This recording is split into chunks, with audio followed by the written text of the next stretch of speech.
आप सबका बहुत बहुत शुक्रिया कि आप लोग आए और इतनी सारी प्रॉब्लम में भी आप लोग बैठे रहे। वो एक बहुत पहले मैंने जब मेरी यात्रा स्टार्ट हुई थी, मैंने एक लाइन सोची थी ऐसे मन में और वो अभी तक कारगर हो रही है कि मुश्किलें लाख चाहेंगी तो क्या रोकेंगी रास्ता हमारा। मुश्किलें लाख चाहेंगी तो क्या रोकेंगी रास्ता हमारा। मोहब्बत तो हमें अपनी मंजिल से हो गई है।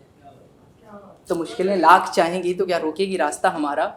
मोहब्बत तो हमें अपनी मंजिल से हो गई है। तो आज इतनी सारी प्रॉब्लम हो रही थी और आप लोग इंतज़ार कर रहे थे और फिर वापस कोई आ रहा था, फिर वापस, तो उस सब इतना सारा धैर्य रखने के लिए भाई बहुत बहुत शुक्रिया आप सबका। Thank you so much. और मेरे साथ जो मेरा लिखना है वो ऐसा होता है जैसे किसी का होना हमेशा मेरे साथ रहता है। मैं कभी कभी जब लिखने बैठता हूँ तो मुझे खुद नहीं समझ आता कि मैं लिख रहा हूँ या फिर मेरे साथ कुछ हो रहा है या नहीं हो रहा है। मुझे अपने साथ लिखने में बहुत ज़्यादा परेशान रहता हूँ जब मैं लिखता हूँ। तो पहले दो लाइन है कि तुम बात बात पर जाने की बात करते हो। तुम बात बात पर जाने की बात करते हो। जाना ही है तो क्यों बात करते हो। जाना ही है तो क्यों बात करते हो। और उसके बाद मैंने 4 लाइनें लिखी थी बहुत पहले, मैं उनको अक्सर गुनगुनाता रहता हूँ वो। और उसके बाद मेरी एक कविता। जब आपकी ज़िंदगी से कोई शख्स आए और आपके साथ बहुत टाइम तक दोस्ती रहे आपकी और सब कुछ हैपनिंग हो और फिर अचानक से एक दिन कोई शख्स चला जाए, तो किसी का भी जाना ना बड़ा अलग सा होता है और वो बड़ा तकलीफ़ देता है। तो जब भी कोई जाता है तो हम किसी को रोक नहीं सकते, जाने वालों को कोई नहीं आज तक रोक पाया और उनसे कुछ कह भी नहीं सकते, क्योंकि जब आप किसी चीज़ से जुड़ते हो तो उसको आप टूटते हुए देख नहीं सकते, कोई भी हो। तो ऐसे ही है कि मैं गाकर इसको पढ़ूँगा।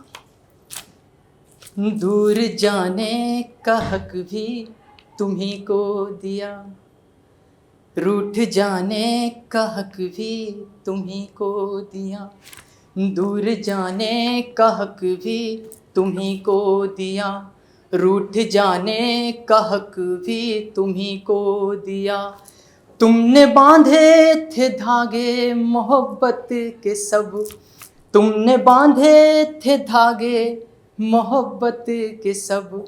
तोड़ जाने का हक भी तुम्ही को दिया, रूठ जाने का हक भी तुम्ही को दिया। Thank you so much.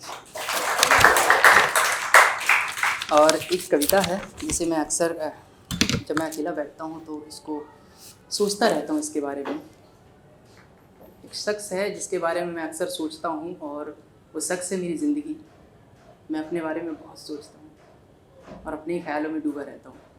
कभी कभी लोग कहते हैं कि तुम पागल हो जाओगे ऐसे, तो मैं कहता हूँ कि ठीक है, पागल ही से। तो बस ऐसे ही है कि मुझे लगता है कि मैंने तुम्हें कभी ख़त नहीं लिखे, मैंने तुम्हें कभी ख़त नहीं लिखे, मैं तुमसे कभी मिला नहीं, मैंने कभी तुम्हारे सपने नहीं देखे, मैंने कभी तुम्हारा इंतज़ार नहीं किया, मैंने कभी तुम्हारी राह नहीं देखी। ये सच है, पर ये सच क्यों नहीं लगता। मैं कभी तुमसे मिला ही नहीं था, मैंने कभी तुम्हारे सपने नहीं देखे, मैंने कभी तुम्हारा इंतज़ार नहीं किया और मैंने कभी तुम्हारी राह नहीं देखी। ये सच है, पर ये सच क्यों नहीं लगता। क्यों लगता है कि मैंने तुम्हें ख़त लिखे हैं, क्यों लगता है कि मैंने तुम्हारा इंतज़ार किया है, क्यों लगता है कि तुम्हारे लिए फूल ख़रीदे हैं मैंने और वो फूल मेरी किताबों में रखे रखे सूख गए हैं तुम्हारी राह देखते देखते। क्यों लगता है कि मैं आज भी तुम्हारे इंतज़ार में हूँ, क्यों लगता है कि बहुत कुछ था जो मैं तुमसे कहना चाहता था और मैंने वो सारा कुछ अपने सीने में चुपचाप दबा कर रखा है। Thank you.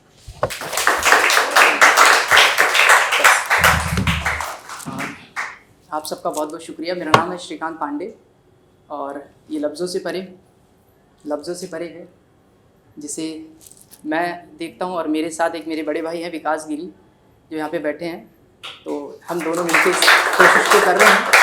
और आप सबका बहुत बहुत शुक्रिया कि आप लोग अपना कीमती समय लेकर आए। इस बार बहुत सारी चीज़ें हुई हैं, शायद अगली बार कुछ और अच्छा होगा, और इस बार जो चीज़ें हुई हम उनको अगली बार सुधारेंगे। आपका बहुत बहुत शुक्रिया। एंड शुभजीत आपके लिए बहुत बढ़िया पढ़ा दोस्त।